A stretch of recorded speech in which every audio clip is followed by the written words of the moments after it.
Good afternoon and welcome to Authentically Me, Tina Brown. And today, through prayer, I came out to talk about fear. Now, in recovery, they have some acronyms for fear, like face everything and recover, F everything and run. There's a few other ones.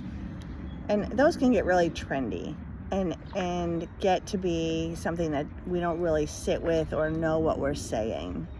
And so let's really sit with this conversation of fear, right?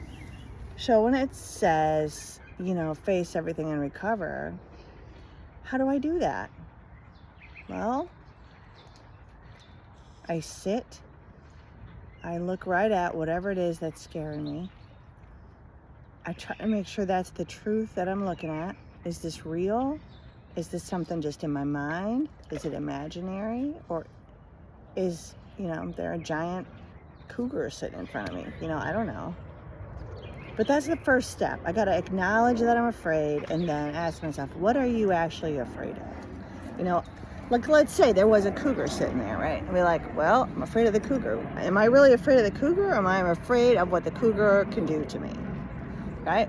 And then I could get deeper than that and say, am I afraid of what the cougar can do to me, or am I afraid that I'm going to have to live maimed for the rest of my life? Right? Then I could go deeper and go, am I afraid I'm going to live maimed, or am I afraid that I'm not going to be accepted by society if I am maimed? I mean, see how that can go on and on and on. And then there's another fear that goes, oh, well, then if I get maimed, I'm not lovable. I mean, it's just down a rabbit hole, right? And so that's why they say fear is an evil and corrosive thread, right? Whether you believe in evil or not, it's just a saying that they do. So fear, the opposite of fear I always used to hear is faith.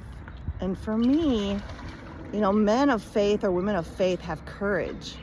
Courage is actually the opposite of fear, but the only way to get courage or to have courage is to have faith. And so when I face that cougar or whatever it is, I can quietly go, I see you. I have to pause and allow it all to come in. Feel it, acknowledge it. Yes, I'm afraid of you. Ask God what to do. What do I do with this, Lord?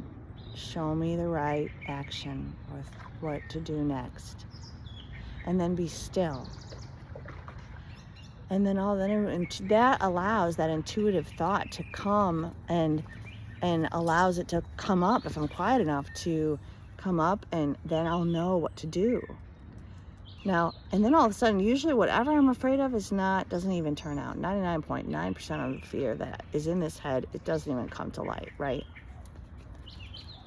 But the fact is that if I'm afraid, if I feel fear, and I'm not aware of what is really happening on the inside, and aware of how the depth of the fear, and then pause for grace and ask for courage, then I can cause all sorts of other destruction based on the very first false illusionary feeling of fear, right? Or the emergency feeling of fear. And 99.9% it's not an emergency. It's not a real live cougar. It's a cougar that's in my mind, right?